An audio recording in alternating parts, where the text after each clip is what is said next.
नमस्कार आदरणीय शेयर लगानीकर्ता एवं सम्पूर्ण दर्शक महानुभावहरू, हामी यति बेला विशेष फेसबुक लाइभ भिडियो मार्फत उपस्थित भएका छौँ।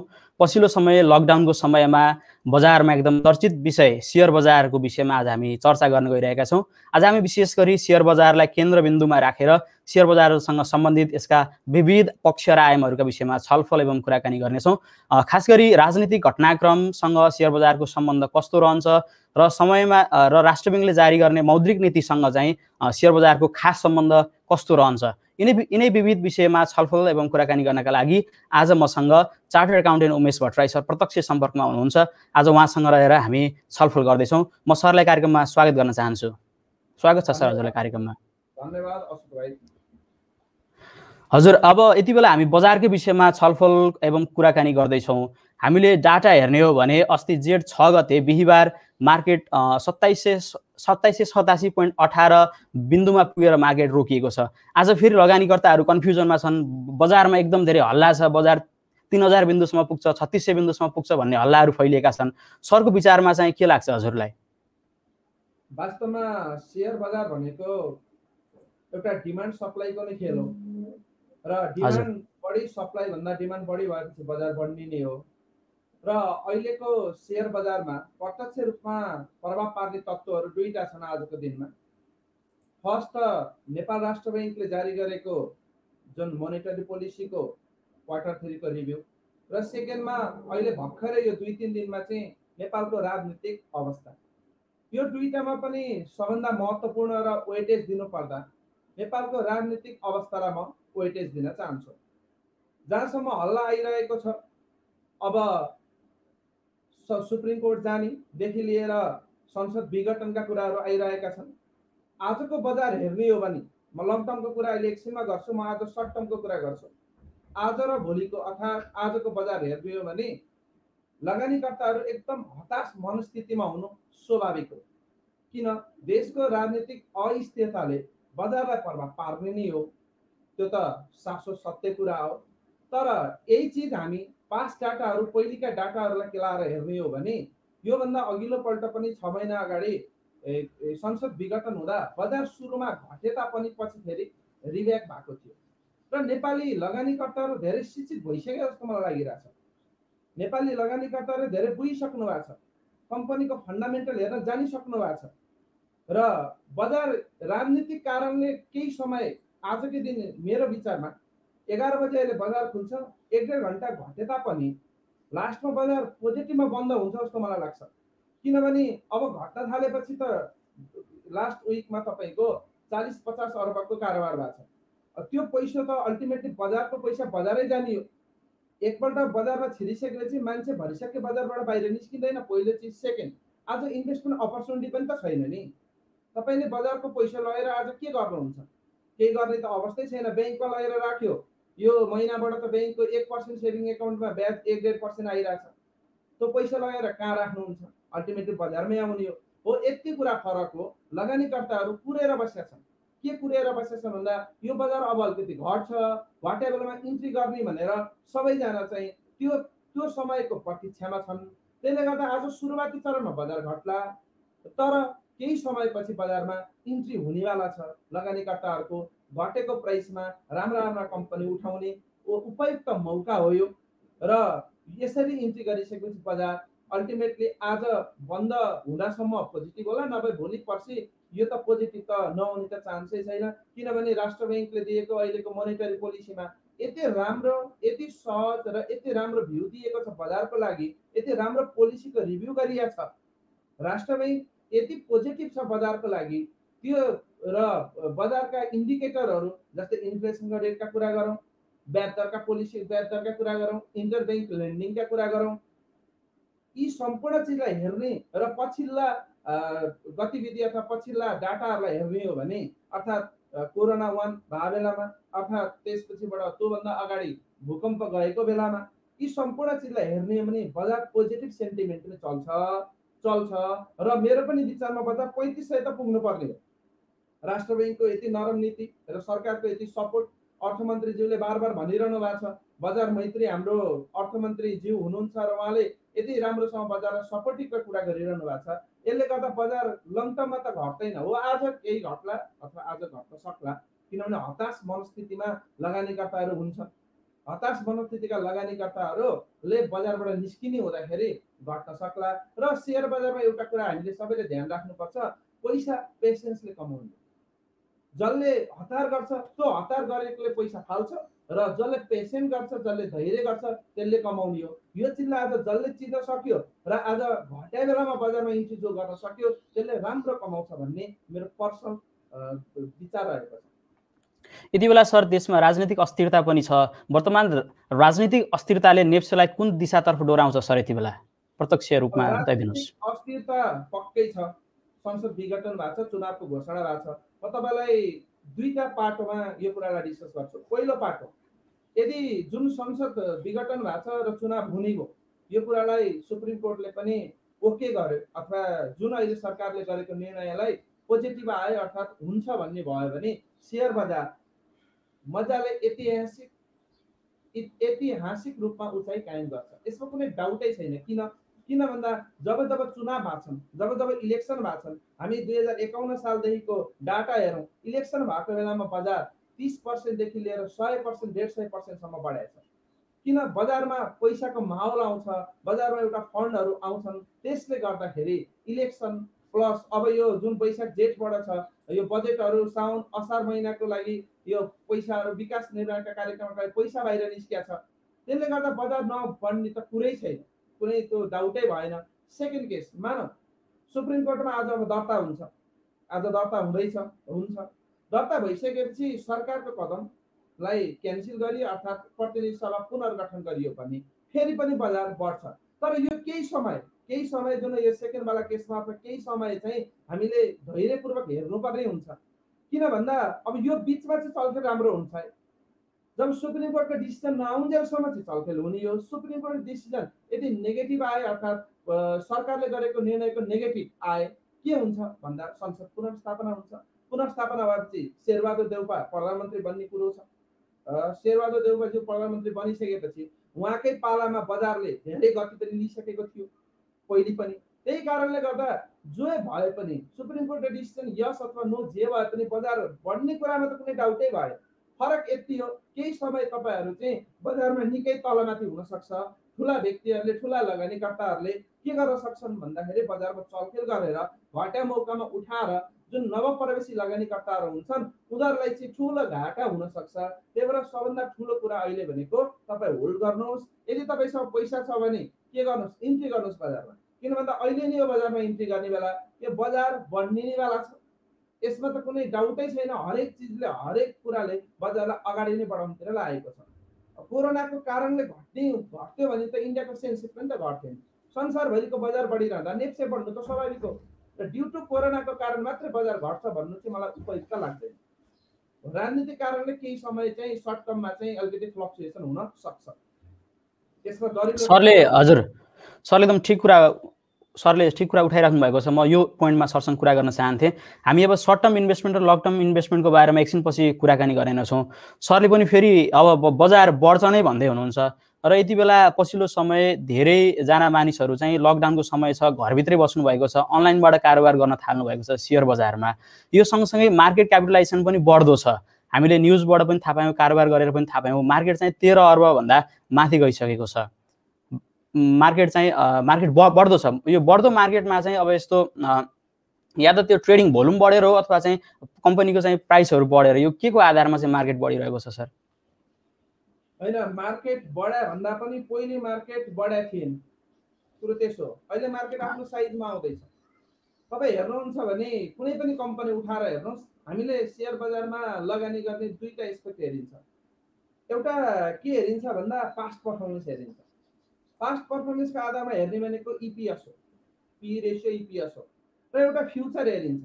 कुनै कम्पनीको नेगेटिभ इपिएस हुँदा हुँदै पनि त्यसको फ्युचर राम्रो देखेर मानिसहरूले सेयर किन्छ, लगानी गर्छन्। र यो दुईटै कुरा अहिले इन्भेस्टरहरूले बुझेछन्। अहिलेका इन्भेस्टरहरू नलेजेबल इन्भेस्टरहरू आएका छन्। पहिले जस्तो छैन केही व्यक्तिहरूले, केही संस्थाहरूले हल्ला मचाइदिया भरमा बजार तलमाथि हुने हो। केही हदसम्म ठुला लगानीकर्ताले डिमान्ड सप्लाईमा चलखेल गर्न पाउँछन्, गरिरहेछन्, गर्छन्। तर इन्भेस्टरहरू आफैमा के छन् आजको दिनमा भन्दा धेरै नलेजेबल इन्भेस्टरहरू छन्। त्यसले गर्दाखेरि बजाय आफ्नो नर्मल गतिमा अगाडि बढिरहेछ। तपाईँले भन्नुहोस्, मलाई एक्जाम्पल याद छ, मैले 1 वर्ष अगाडि, आजभन्दा ठ्याक्कै 1 वर्ष अगाडि लकडाउनको कोभिडको लकडाउनभन्दा 1 हप्ता अगाडि सिभिल ब्याङ्कको मैले कुरा गर्छु, 125 रुपियाँ बुक भ्यालु थियो, बजारमा 135 रुपियाँमा आइरहेको थियो। 125 रुपियाँ बुक भ्यालुको मतलब आज कम्पनी लिक्विडेट हुँदा पनि 125 रुपियाँ 100 रुपियाँवाला सेयर होल्डरलाई पाउने चिज हो भने 135 मा लगानी पाइरहेको थियो भनेपछि खोइ लाइसेन्सको कुरा, खोइ त्यति सेटअप गरेको कुरा। मैले एउटा इक्जाम्पल ल्याएँ, एउटा कम्पनीको मलाई याद थियो इक्जाम्पल। यस्ता हरेक कम्पनी छन्। त्यही भएर बजार आफैमा तपाईँको कममा थियो, पोहोरसम्म 1100-1200 हुँदा बजार धेरै कम न्यून स्तरमा थियो। अहिले बजार आफ्नो लयमा आउँदैछ, आफ्नो गतिमा आउँदैछ। बजारमा सुन्न पाइन्छ अहिले हाइड्रो एकदम खत्तम हो, नराम्रो, हाइड्रोको सेयर फाल्नु। तपाईँहरू नबुझे हो, सेयरमा इपिएस मात्र हेरेर हुँदैन, फ्युचर एक्सपान्सन हेर्नुपर्छ। म तपाईँलाई एउटा अर्को इक्जाम्पल दिन्छु। स्ट्यान्डर्ड चार्टर्ड बैंक जतिखेर 7500 रुपियाँ पुगेको थियो त्यतिखेरका मान्छे किन फसे भन्दा फ्युचर हेर्न सकेन, उनीहरू इपिएसमै अल्झिरहे। इपिएसमै अल्झिरहेको कारणले गर्दा फ्युचर हेर्न नसकेर आज 600 मा आयो। तर हाइड्रो पावरहरू आजको इपिएस भन्दा पनि फ्युचर हेर्नुहोस् कतिको ग्रोथ गर्न गइरहेछ। भविष्य कस्तो छ भन्ने कुराले फरक पर्छ सेयर बजारमा। भविष्य कुनैको एकदम एक्सपान्सनमा जानेवाला कम्पनी छ, एकदम बढ्नेवाला कम्पनी छ भने आजको इपिएस मात्र हेरेर तपाईँले हुन्न। के हेर्नु पर्यो भन्दा फ्युचरमा के गर्न सक्छ। खैर सबै कम्पनीहरू यसो भने मैले होइन, तर हामीले अध्ययन गरेर मात्र सेयर बजारमा लगानी गर्नुपर्छ। र सेयर बजारमा लगानी गर्दा लगानीकर्ताहरूको भ्यू मैले के देखाएको छु भने फाइनेन्सियल स्टेटमेन्ट हेर्दा त हेर्यो, लास्टमा गएर इपिएस हेऱ्यो, यति पी भन्यो यति भयो। हामीले यो कुरा हेरे हुँदैनौँ। त्यो इपिएस भित्र त्यो इपिएस आउनुको पछाडि माथि हेर्दैनौँ हामी। माथि भनेको सेयर क्यापिटल ल्याएको छ, सेयर क्यापिटल ल्याएर एक्सपान्सनमा लगाएको छ कि त्यो सेयर क्यापिटल ल्याएर त्यतिकै पैसा ब्याङ्कमा राखेको छ कि के भइरहेछ। इपिएस मात्र हेरेर भएन, फ्युचर पर्सपेक्टिभ पनि हेर्नु पर्यो। त्यो चिज हेर्न जान्न थाले इन्भेस्टरले, त्यो कारणले गर्दा बजार आफ्नो गतिमा जाँदै हो। मैले बुझेको यसो। हजुर सर, यति बेला हामी अब इपिएस पी रेसियोकै सन्दर्भमा कुराकानी गर्नका लागि फन्डामेन्टल एनालाइसिस र टेक्निकल एनालाइसिसको बारेमा कुराकानी गर्दैछौँ। अब नयाँ लगानीकर्ता जो चाहिँ मार्केटमा भर्खर इन्ट्री गर्दै हुनुहुन्छ, उहाँले चाहिँ अब कुन कम्पनी किन्ने, कम्पनी किन्दाखेरि के इन्डिकेटर हेर्ने, त्यो विषयमा पनि अलिकति प्रश्न पारिदिनुहोस् न सर। हेर्नुहोस्, नयाँ लगानीकर्तालाई मेरो सजेसन भनेको नयाँ लगानीकर्ताले सेयर किन्दा टेक्निकल हेर्ने नि होइन। नयाँ लगानीकर्ताले लगानी गर्नु छ भने उनीहरूले लङ टर्म सम्झिने, लङ टर्म सम्झिने हो भने फन्डामेन्टल हेर्नु पर्यो। फन्डामेन्टलमा इपिएस त हेर्नै पर्यो र इपिएस भन्दा माथिको चिज मुख्य हेर्नु पर्यो। अहिले इपिएस आयो 100 रुपियाँ मानौ कुनै कम्पनीको, अब फेरि स्पेसली कुनै नभनौँ न, कुनै कम्पनीको इपिएस आयो 70 रुपियाँ, तर त्यो इपिएस 70 यसपालि नन ट्रेडिङ एक्टिभिटीबाट आछ भने त त्यो त सधैँभरि रहँदैन। जस्तै कुनै एउटा कम्पनी छ जसले चाहिँ सेयरको कारोबार बढे 70 रुपियाँ कमायो, इपिएस आफ्नो जुन नर्मल एक्टिभिटी अपरेटिङ एक्टिभिटीबाट चाहिँ 10 रुपियाँ छ, सेयरको कारोबार थपेर 70 रुपियाँ देखाएको छ भने त्यसमा फस्नुहुन्छ नि त तपाईँ। अथवा अन्य कुनै सर्ट टर्म बेनिफिटहरू जग्गा बेचेर आयो, फाइदा आयो जग्गा बेचेर भने सधैँभरि जग्गा बेचेर त फाइदा हुँदैन, इपिएसमा त त्यसले इन्हेन्स गर्दैन हो। यो कारणले गर्दा तपाईँहरूले इपिएसको तलको इपिएस मात्र हेरेर भएन। फाइनेन्सियलमा पब्लिस गरेर फाइनेन्सियलमा के हेर्नु पर्यो, त्योभन्दा माथिका चिज हेर्नु पर्यो। पैसा कहाँबाट आइरहेछ, कहाँ पैसा लागिरहेछ, कसरी काम गरिरहेछ, बाँकी बच्चा पैसा के गरेछ, यो चिज हेर्नलाई धेरै ठुलो नलेज चाहिँदैन। एउटा नर्मल ब्याचलर पढे अथवा +2 पढेको एकाउन्ट पढे मान्छेले मजाले यो कुरा हेर्न सक्छ। अझै त्यहाँ त नोट्स टु एकाउन्टदेखि लिएर सबै कुराहरू डिटेलमा लेखिएका पनि हुन्छ। र तपाईँले एजिएमको रिपोर्ट हेर्नुभयो भने सम्पूर्ण कुरा लेखिया हुन्छन्, नेपालीमा लेखिया हुन्छ, अझै अङ्ग्रेजी पनि जान्नु पर्दैन। तपाईँले त्यति मात्र अध्ययन गरिदिनु भयो भने तपाईँ ठ्याक्कै कम्पनी थाहा पाउन सक्नुहुन्छ। जस्तो सर यति बेला हाम्रो दर्शक महानुभावहरू एउटा कुरा नयाँ लगानीकर्ता लास्टमा कन्क्लुजन गरिदिउँ। नयाँ लगानीकर्तालाई एउटा सजेसन, तपाईँ फन्डामेन्टल हेर्नुहोस्। होइन तपाईँलाई अझै डर छ भने के हेर्नुहोस्, म्युचुअल फन्डमा जानुहोस्। तपाईँलाई अझै डर छ भने म्युचुअल फन्डमा जानुहोस्। होइन भने तपाईँ फन्डामेन्टल हेरेर लगानी गर्नुहोस्।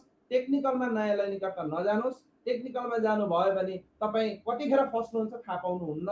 त्यही कारणले गर्दा टेक्निकलमा खेल्ने भनेको एकदम जान्ने भएर बजारको बारेमा सबै बुझेर सबै चिज गरेर टेक्निकलमा खेल्ने हो नयाँ लगानीकर्ताले। त्यही भएर नयाँ लगानीकर्ता चाहिँ फन्डामेन्टलमा राम्रोसँग हेरेर विचार गरेर अध्ययन गरेर जानु होला। अब त्यसमा पनि सक्नुहुन्न, अध्ययन गर्न टाइम छैन अथवा नलेज छैन भने तपाईँ म्युचुअल फन्डमा लगानी गर्नुहोस्, बेनिफिट त सेयर बजारको पाइ नै हाल्नुहुन्छ। यही हो मेरो नयाँ लगानीकर्तालाई सजेसन। हजुर सर, यति बेला हाम्रो दर्शक महानुभावहरूले कतिपयलाई चाहिँ पी रेसियो इपिएस भनेको पनि थाहा नहुन सक्छ, त्यो विषयमा चाहिँ सबैले बुझ्ने एकदम सरल भाषामा बुझाइदिनुहोस् न सर। हेर्नु, इपिएस भनेको हामी सेयर होल्डरहरू बनेर कम्पनी खोल्या हुन्छ। सेयर होल्डरहरू पनि हुन्छन् कम्पनीमा पैसा दिने, डिभेन्चर पनि हुन्छ भनेको लोनबाट पनि पैसा ल्याए हुन्छ। इपिएस भनेको चाहिँ एउटा सेयरले, एउटा इक्विटी सेयरलाई कम्पनीको म्यानेजमेन्टले कमाएर 1 वर्षमा कति दिन सक्यो त्यसलाई इपिएस भनियो। जस्तै कुनै कम्पनीको सेयरको इपिएस 20 रुपियाँ छ भने एउटा कम्पनीको एउटा सेयरमा 20 रुपियाँ कमाइ भएछ। कम्पनीको म्यानेजमेन्टले इक्विटी सेयर होल्डरलाई 20 रुपियाँ कमाएर दिएछ, कमाइदिएछ। अब त्यो 20 रुपियाँलाई हामी इपिएस भन्छौँ। अब पी रेसियो भने चाहिँ त्यो 20 रुपियाँ इपिएस जुन छ त्यो 20 रुपियाँ लिनको लागि म कति तिर्न तयार छु त्यसलाई पी भनिन्छ। पी को फर्मुला एमपिएस पनि इपिएस हुन्छ। मानव कुनै कम्पनीको इपिएस 20 रुपियाँ छ, त्यसको बजार मूल्य 400 रुपियाँ छ भने सिम्पल भाषामा भन्नुपर्दा म 1 रुपियाँ कमाउनको लागि कति रुपियाँ तिर्न तयार छु? 20 रुपियाँ तिर्न तयार छु।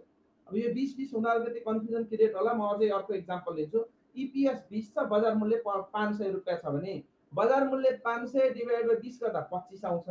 यही 25 लाई पी भनिने हो। यो 25 टाइम्स भनेको अथवा 25 को मतलब सिम्पल भाषामा भन्नुपर्दा 1 रुपियाँ कमाइ गर्न उक्त कम्पनीमा मैले लगानी गर्दैछु, मलाई 1 रुपियाँ कमाउनलाई म 25 रुपियाँ तिर्न तयार छु है भनेर भने।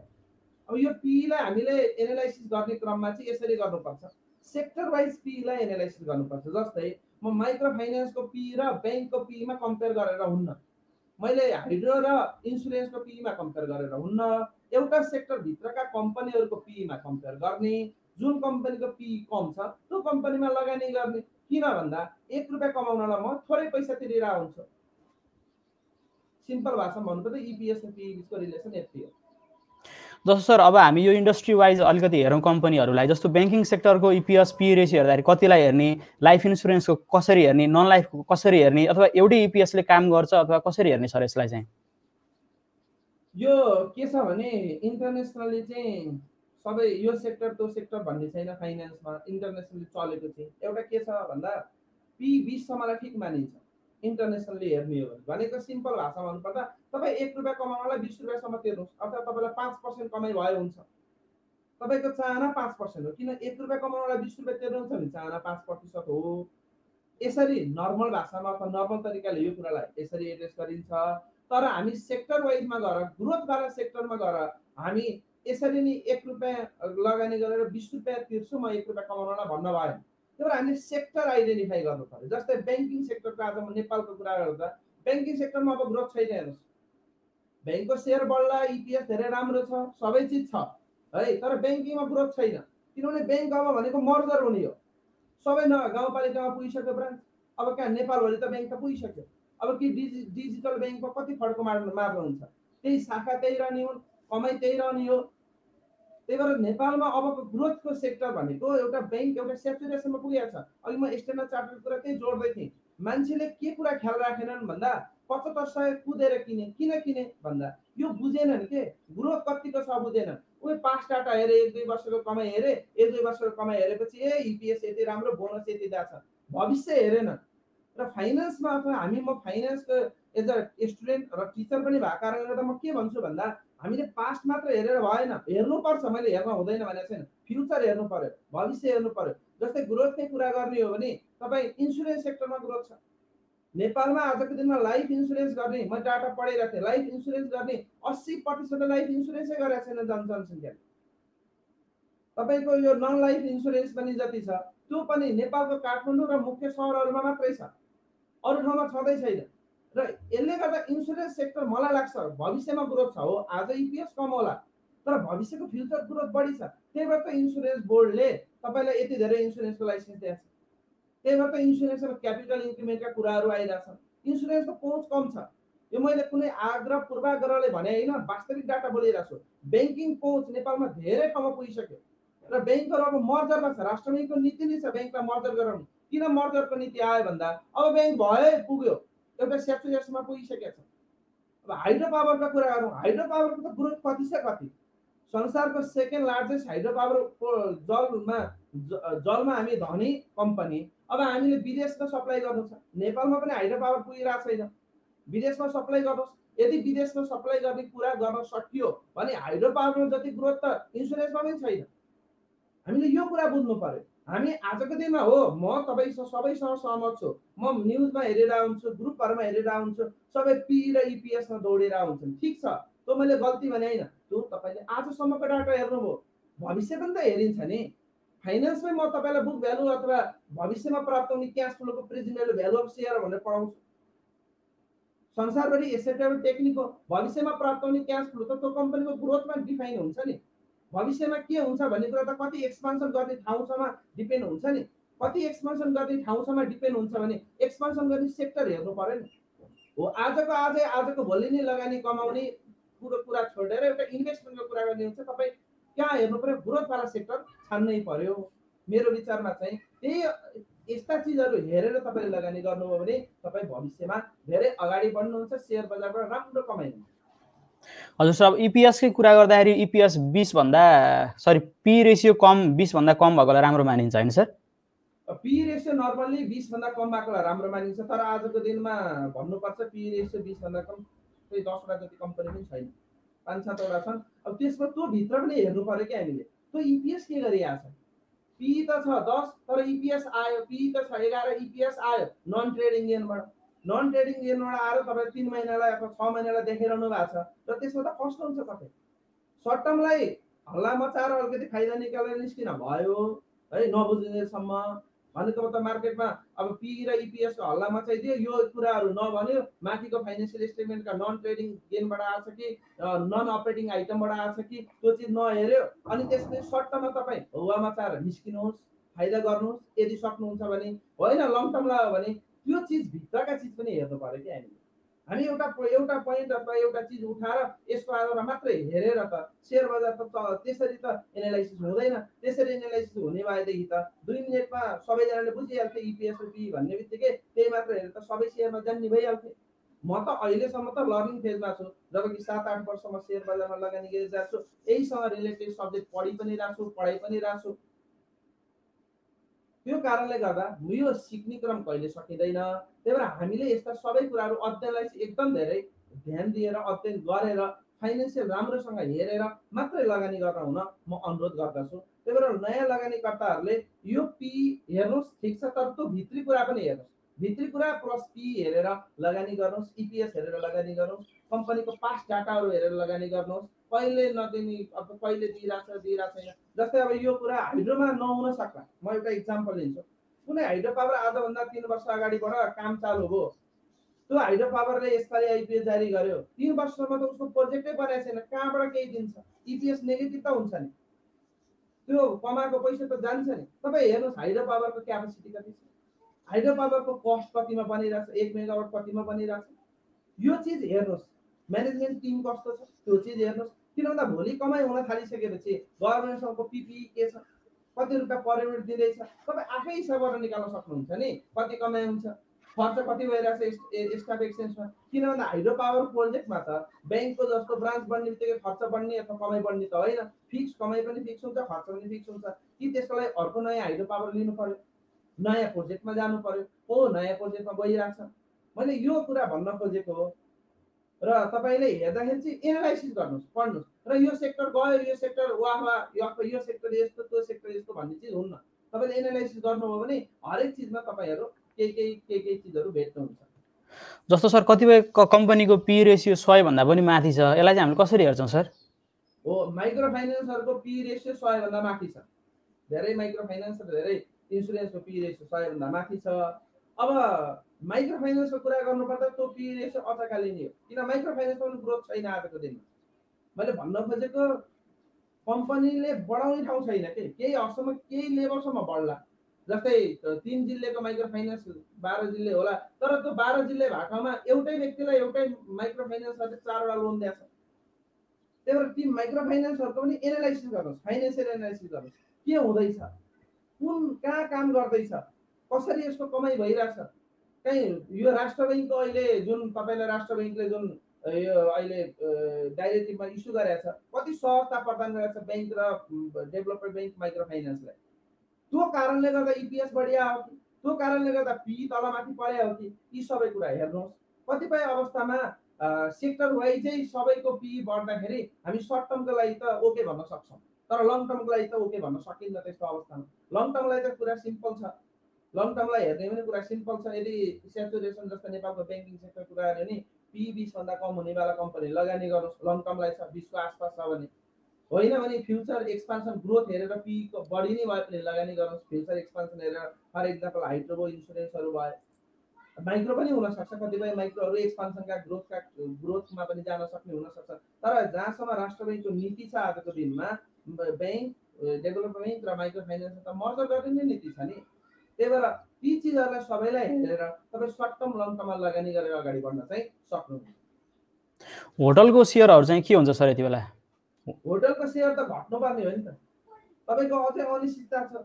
होटल त अझै अनिश्चितता छ। यो हिजो अस्ति मैले हेरेको थिएँ 2-3टा होटल कम्पनीहरूको सेयरको इपिएस एकदम खतम अवस्थामा छ।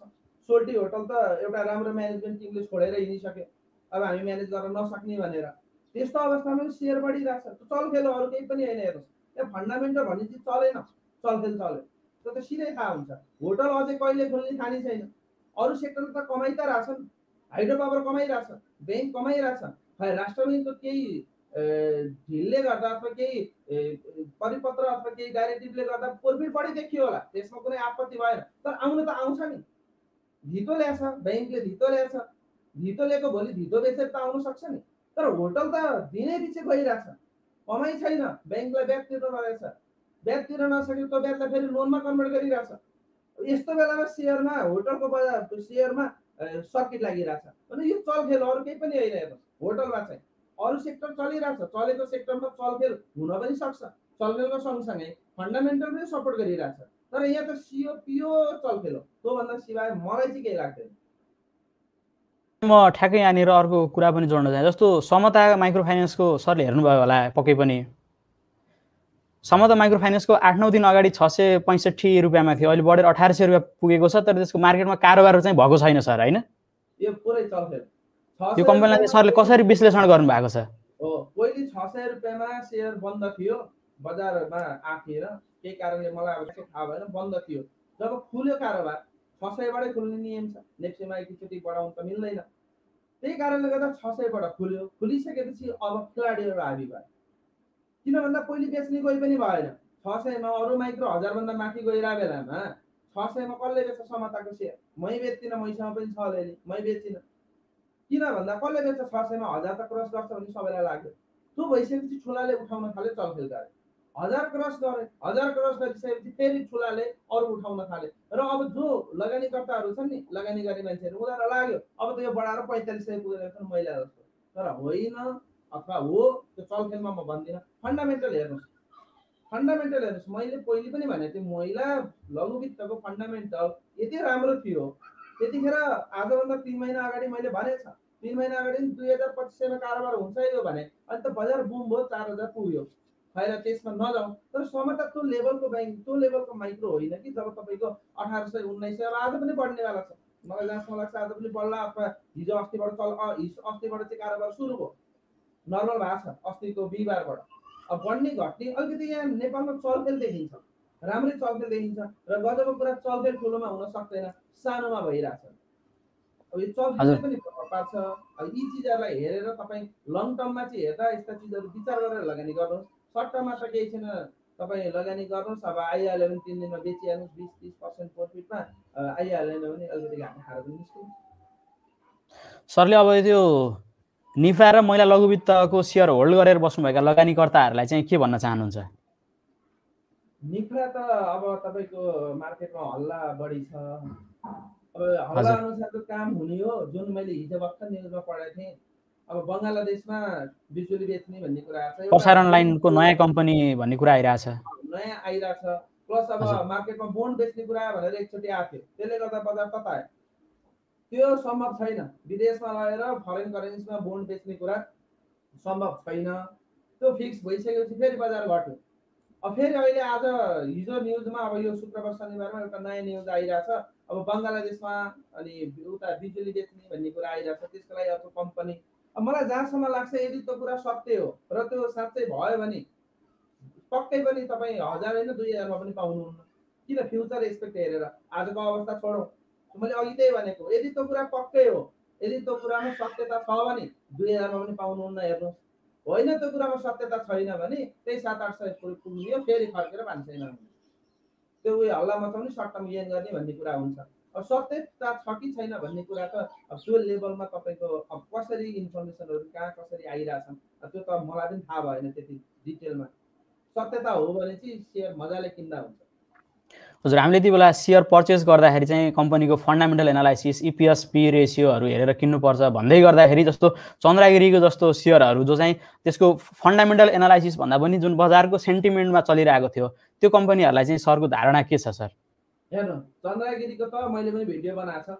चन्द्रगिरीको हजुर तपाईँले हेर्नुभयो भने 90 रुपियाँ बुक भ्यालु भएको सेयर र पैसा ल्याएर ब्याङ्कको लोन तिर्न युज गर्ने हो। त्यो जुन पैसा हामी आइपिओ उठाएको छ त्यो ब्याङ्कको लोन तिर्न युज गर्ने हो। प्लस चन्द्रगिरी भनेको आजको दिनमा बन्द कम्पनी हो। बन्द भनेको कम्पनी बन्द होइन कि तपाईँको सेयर बजार कारोबारै छैन अहिले लकडाउनमा। होटलको मुख्य इन्कम हो, त्यसपछि केबल कारको इन्कम हो। तपाईँको इपिएस त होटल जस्तै झन् घट्दो क्रममा छ। यस्तो बेलामा तपाईँको सेयर बजार अहिले पनि 2000 आसपास रहिरहनु भनेको चलखेलको सिवाय केही पनि होइन हो। कतिपय लगानीकर्ताहरू फँसे, डुबिसकेपछि अब किन बेच्नु त, यति डुबिहाल्यो अब किन बेच्नु भने होल्ड गरेका छन्, सेयरको सङ्ख्या थोरै छ, त्यही भएर सप्लाई कम भएर डिमान्डले टेकिरहेको हो। तर फन्डामेन्टली हेर्नुहुन्छ भने त्यो चिजलाई त सपोर्ट गर्दैन, कहीँ कतै केहीबाट पनि सपोर्ट गर्दैन। फ्युचर एक्सपेक्ट हेर्न सकिन्छ।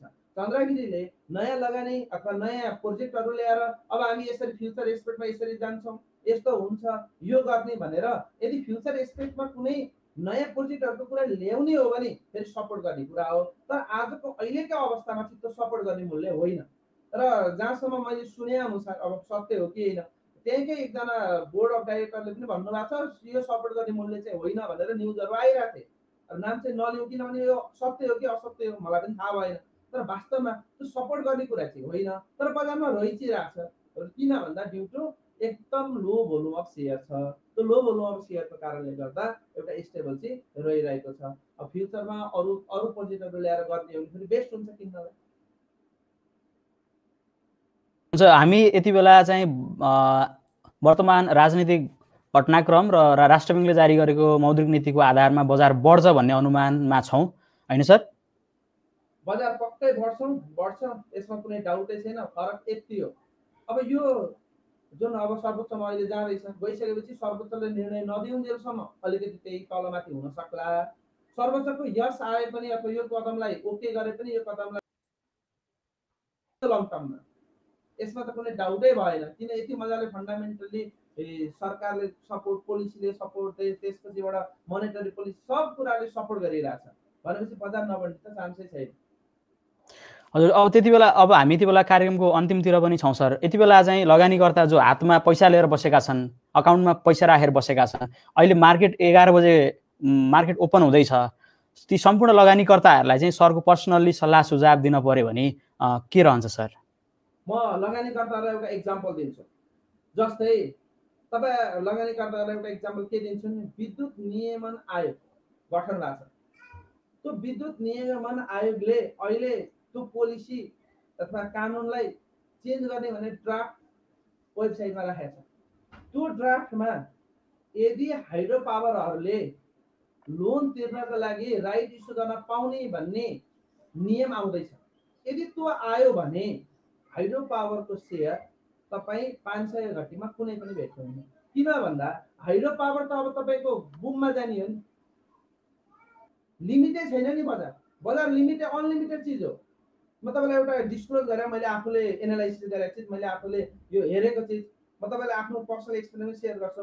मैले कुनै हाइड्रो पावरको सेयर किने 1:1 राइट आउँछ भनेर, भरे त्यो 1:1 राइट आउने भन्ने चिज सेभनको त्यो वेबसाइटबाटै हट्यो।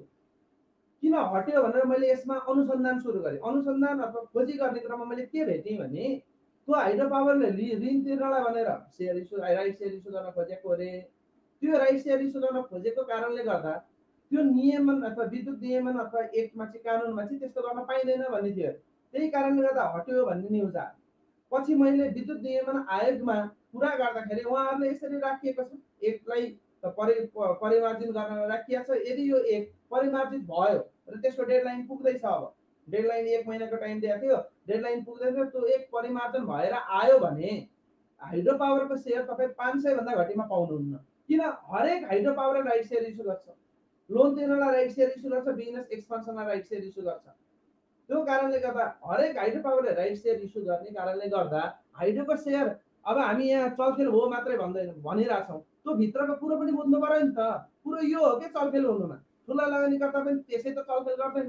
त्यही भएर मेरो सजेसन भनेको तपाईँ ब्याङ्क किन्नुहोस्, यदि लङ टर्मलाई राख्ने हो भने ब्याङ्क किन्नुहोस्, हाइड्रो पनि किन्नुहोस्।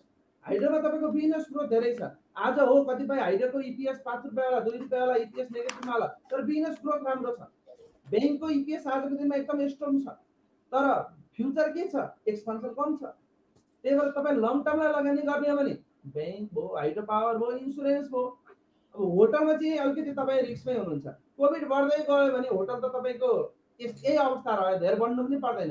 यही अवस्था रह्यो भने त होटल त बिग्रिने नि हो। हेर्नुहोस्, अझै अवस्था बिचमा हाम्रो अलिकति कम भएको थियो, अवस्था कोभिड कम भएको थियो। जस्तै यो पुस माघतिर हाम्रो नेपालमा अरू सेक्टर त सबै चलेको थियो नि चोइसम्म, तर होटल फेरि पनि चलेको थिएन। उही आन्तरिक पर्यटनले धानेको थियो। यदि त्यो अवस्था पनि भइरह्यो भनेको संसारभरि नै एकदम नर्मल अवस्था आएन। नेपालमा नर्मल अवस्था पुस माघ फागुन जस्तो आए, अरू सेक्टर त अगाडि बढिहाले, तर होटल त फेरि पनि अगाडि बढ्दैन। त्यही कारणले गर्दा होटलको मुख्य इन्कम त विदेशीबाट हुने हो। हेर्नुहोस्, नेपालीले गएर होटलमा किन खाना खान्छ? धेरैले उनीहरूको कमाइ पुग्ने त खाना खाँदैन, होटलमा त जाँदैन। विदेशीले धाने हो होटल, नेपालको होटल सेक्टर। त्यही भएर होटलमा चाहिँ अलि रिस्की छ। अब त्यसमा रिस्क खेल्नुहोस्। भोलि तपाईँको कोभिड नर्मल भयो, 6-8 महिनाभित्रै संसारभरि यताउति पनि होटलको सेयर तपाईँ पाउनु नै हुन्न। मलाई जहाँसम्म लाग्छ सोल्टी होटलको सेयर अहिले 200 रुपियाँ छ, जबकि 450 मा नपाइने सेयर हो। त्यो डबल तेबर भइहाल्छ यदि नर्मल 3-4 महिनापछि हो भने। होइन, अवस्था यस्तै रह्यो। अथवा नेपालमा अहिले जस्तै मङ्सिर पुस माघ फागुन जस्तो नेपालभित्र मजाले सबै कुरा चल्ने, तर विदेशबाट आउन जान त्यति प्रतिबन्ध अथवा नर्मल हिसाब किताबले भएन, संसारभरि नर्मल भएन भने चाहिँ फेरि होटलको सेयरमा चाहिँ त्यति धेरै चार्नी रहँदैन। लस बढाइ हो। क्यापिटलाइज गर्नलाई राष्ट्र ब्याङ्कले जुन अहिले मौद्रिक नीतिको रिभ्यू ल्याएको छ, त्यसमा होटलको लोनलाई पनि क्यापिटलाइज गर्न दिने भन्ने कुरा छ। क्यापिटलाइज मात्रै गरेर कहिलेसम्म फेर्नुहुन्छ र कमाइ नै भएन भने त्यो अलिकति इम्पोर्टेन्ट चिज हो। यो सर्ट टर्म टुल हो, लङ टर्मको लागि त फेरि त्यो चिज भएन। त्यही भएर होटलको सेयर चाहिँ अलिक कन्टिजेन्टमै छ, तर अरू सेक्टरको सेयर त्यति धेरै कन्टिजेन्टमा चाहिँ छैन। हुन्छ सर, अब अन्तिममा जाँदा जाँदै अरू केही थप कुराहरू जोड्न चाहनुहुन्छ सर? थप कुराहरू लगानीकर्ताहरूलाई ढुक्कबाट लगानी गर्नुहोस्। तपाईँ सेभिङ एकाउन्टमा 3-2% पैसा किन राख्नुहुन्छ? 2% पैसा राख्नुको साटो सेयरमा लगानी गरिदिनुहोस्, जुनसुकै कम्पनीकोमा लगानी गरिदिनुहोस्, लङ टर्म हेरेर लगानी गर्नुहोस्। सेयर के अरे ब्याङ्कमा सेभिङमा पैसा राखेर पैसालाई बर्बाद नपार्नुहोस्, जसले इन्फ्लेसनले ठेक्दैन। मसँग केही डाटाहरू छन्, जुन इन्फ्लेसनका डाटाहरूदेखि लिएर अन्य डाटाहरू, देशको आर्थिक गतिविधिका डाटाहरू, जुन तपाईँहरू पनि हेर्न सक्नुहुन्छ मोनिटरी पोलिसीमा। अहिले सबै ब्याङ्कले सेभिङमा 2% ब्याज दिइरहेको छ, जब खाता खोल्दा 6% थियो। यस्तोमा 2% पैसा राखेर बस्नुभन्दा सेयरमा लगानी गर्नुहोस्। सेयरमा लगानी गर्नुहोस्, सबैले फन्डामेन्टल चाहिँ हेरेर लगानी गर्नुहोस्, फेरि डुबिएला। फन्डामेन्टल हेरेर लगानी गर्नुहोस्, फन्डामेन्टल हेरेर लगानी गर्नुभयो भने तपाईँ डुब्नुहुन्न। लङ टर्ममा तपाईँलाई अल्टिमेटली फाइदै हुन्छ, तर लङ टर्ममा लगानी गर्ने सोच्नुहोस्। सर्ट टर्ममा ट्रेडर नबन्नुहोस्। हो, तपाईँ ट्रेडरै हो अथवा ट्रेडरै हुनुहुन्छ, एकदम जानिसक्नु भएको छ सेयर बजारमा भने पुरानो लगानीकर्तालाई त मैले केही भन्नै परेन, मभन्दा पनि धेरै दिग्गजहरू हुनुहुन्छ। नयाँ लगानीकर्तालाई भन्दा चाहिँ तपाईँ के गर्नुहोस् भन्दा फन्डामेन्टल हेरेर लगानी गर्नुहोस् अथवा म्युचुअल फन्डमा लगानी गर्नुहोस्। ब्याङ्कमा चाहिँ पैसा राखेर सेभिङमा 2% पैसा राखेर चाहिँ कुनै काम छैन। अब ग्रोथ खोज्ने हो भने होइन, ठिक छ भन्ने हो भने त त्यसमा कुनै क्वेसनै भएन। हुन्छ, हामी यति बेला वर्तमान सेयर बजारमा राजनीतिक घटनाक्रम र राष्ट्र ब्याङ्कले जारी गरेको मौद्रिक नीतिको असर प्रभाव के रहन्छ भन्ने विषयमा छलफल गऱ्यौँ।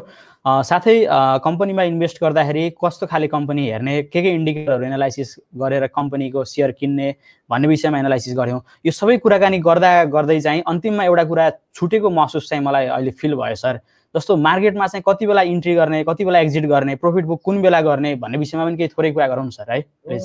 एकदम यो सबभन्दा इम्पोर्टेन्ट चिजै हेर्नुहोस्, मलाई पनि कतिजनाले सोध्नुहुन्छ कहिले किन्ने किन्ने त म पनि भनिदिउँला, निस्किने कहिले। निस्किने चाहिँ तपाईँहरूले आफैले फिट गर्ने। जस्तै अब आज बजार घट्छ भन्ने लागेको छ सबैलाई, इन्ट्री आज गर्ने हेर्नुहोस्, र निस्किने कहिले भन्दा आफूले फिक्स गर्ने हो कि। बजार अब त्यो लोभ गरेर बस्नु पनि तपाईँ जस्ताको तस्तै बन्नुहुन्छ। फिक्स गर्नुहोस् 20% 30% कति चाहियो, म 20% जतिमा फाइदा भएर चाहिँ निस्किन्छु भन्नुहोस्। ब्याकमा पनि राख्नुहोस् 10% अथवा 5%। 10% लस हुन्छ हुने बित्तिकै निस्किन्छु भन्नुहोस्, 20-25% फाइदा हुन्छ भने बित्तिकै निस्किन्छु भन्नुहोस्। यसरी फिक्स गरेर पनि चल्नु पर्यो। अब सर्ट टर्म किन भन्दा लङ टर्मलाई पनि फाइदा भएपछि त लङ टर्मै होल्ड गर्ने भए पनि नि तपाईँको 30% फाइदा भएपछि निस्किनुहोस् न, फेरि घटिहाल्छ नि, करेक्सन आइहाल्छ नि। सेयर त बढाइ त जाने होइन नि, बढ्छ फेरि घट्छ, बढ्छ फेरि घट्छ। किन भन्दा त्यता ट्रेडरहरू पनि हुन्छ, ट्रेडरहरूले त खरिद बिक्री गरिरहेको हुन्छ। त्यही भएर तपाईँले त्यो कुरा फिक्स गर्नुहोस्, आफ्नो एउटा प्रतिशत फिक्स गर्नुहोस्। मैले एउटा इक्जाम्पल मात्रै दिए हो, र यति भनेर एउटा नियम बनाउनुहोस्, त्यो अनुसार चल्नुहोस्। त्यो अनुसार चल्नु भएन भने लोभको लाभ, लाभको बिलाप हुन्छ। मैसँग कति साथीहरू छन् 20 लाख रुपियाँ लगानी गरेर सेयरमा, योभन्दा अघिल्लो बुममा 1881 पुगेको बेलामा 20 लाख लगानी गरेर साथीभाइहरूको पोर्टफोलियो पुगेको थियो 50 लाख। हेरो 50 लाख पुग्यो, फेरि घटेर अस्ति 1100 पुग्दाखेरि 13 लाख रुपियाँ आएको। अब के गर्नु थियो? त्यही भएर तपाईँले त्यसलाई के गरिहाल्नुहोस्, क्यापिटलाइज गरिहाल्नुहोस्, भने पैसामा बेचिहाल्नुहोस्, अनि फेरि मौका कुर्नुहोस्, फेरि इन्ट्री गर्नुहोस्, फेरि मौका कुर्नुहोस्, इन्ट्री गर्नुहोस्। अब आज पक्कै बजार घट्छ हेर्नुहोस्, अब अहिले सुरु हुँदैछ, बजार घट्छ सुरुवाती चरणमा। घटे बेलामा तपाईँले कम्पनी हेरेर इन्भेस्ट गर्नुहोस्। आज गर्नुभयो भने अब बजार बढिहाल्छ नि, सबैले किन्ने भइसकेपछि बजार बढ्छ। बढाइ बेलामा बेच्नुहोस्, 20-25% फाइदा भइसकेपछि लङ टर्मको होल्ड गरेर पनि बेच्ने हो नि। लङ टर्मले चाहिँ किन राखिरहनु पर्छ भनेर छ, 25% फाइदा हुन्छ बेच्ने, फेरि अलिकति घट्छ फेरि किन्ने। अहिले कामै के छ र बजारमा लगानी गरे भइगयो नि, अहिले अफिसमा त्यति टेन्सन छैन कसैलाई। त्यही कारणले पनि बजार बढ्यो के। सबैजना अब कारोबार गर्नुहोस्, सेयर बजार राम्रो छ नेपालमा, स्थिति फन्डामेन्टल राम्रा कम्पनीहरू धेरै छन्। कति हेर्दाखेरि चाहिँ हामी फाइनेन्सियलको इपिएस तल झुन्डेको इपिएस मात्रै नहेरौँ, धेरै चिजहरू माथिका स्टेटमेन्टहरू हेरौँ, सबै चिज हेरेर हामीले लगानी गऱ्यौँ भने ठिक हुन्छ। जस्तै अब अहिले फाइनेन्स कम्पनीका सेयरहरू एकदम राम्रोसँग चलिरहेको छ, चल्नु पनि स्वाभाविक छ। मैले न्युज पनि अरू देखेको थिएँ, जाँदा जाँदै भन्न मन लाग्यो, राष्ट्र ब्याङ्कले राइट सेयर दिन बन्द गर्यो, फाइनेन्स राइट सेयर दिन्छ भने हल्ला मचा छन् भनेर आयो न्युज। त्यो एकदम गल्ती हो। राष्ट्र ब्याङ्कले त्यो जसको पुगेको छ त्यसलाई पो हो त, जो समस्याग्रस्त छ। समस्याग्रस्त भएको कम्पनीहरूलाई राइट सेयर इस्यु गर्न कुनै प्रतिबन्ध लगाएको छैन। जस्तै नारायणी डेभलपमेन्ट ब्याङ्क अहिले 13 करोड क्यापिटल पुग्यो, 40 करोड पुग्दैछ, 300% बोनस के अरे राइट आउँदैछ। त्यो हामी फ्युचर हेरौँ। जस्तै काठमाडौँ एउटा फाइनेन्स नेसनल फाइनेन्स के छ, अस्ति भर्खरै न्युज आएको थियो 175% भनेर। 175 नहोला, तर ललितपुर फाइनेन्स 80 रुपियाँ 60 रुपियाँ इपिएस वाला कम्पनीलाई मर्ज गरेपछि इपिएस बढ्यो, बोनस दिन्छ। त्यसपछिबाट राइट त इस्यु गर्नु परिहाल्छ नि, 70-75% त राइट फेरि पनि आउँछ, नभए पनि 1:1 आउला। 1:1 राइट आउनु पनि त ठुलो कुरा हो, इन्क्लुडिङ बोनस। नेसनल फाइनेन्स कि कुन फाइनेन्स हो, एनएफएस भन्ने छ, त्यो नेपाल फाइनेन्स। अब यस्ता चिजहरू हेर्नु पर्यो तपाईँले, अलिकति चाहिँ होल्ड चाहिँ गर्नु पर्यो। हप्ता फेरि हल्ला आउँछ बेचिहाल्ने, एउटा हल्ला आउँछ किनिहाल्ने। फाइनेन्स कम्पनीहरू राम्रा छन् अहिले, कि अब मर्जरमा जाने कि ठुलो ब्याङ्कसँग एक्विजिसनमा जाने हो कि आफ्नै पर्फर्मेन्स पनि एकदम राम्रो छ।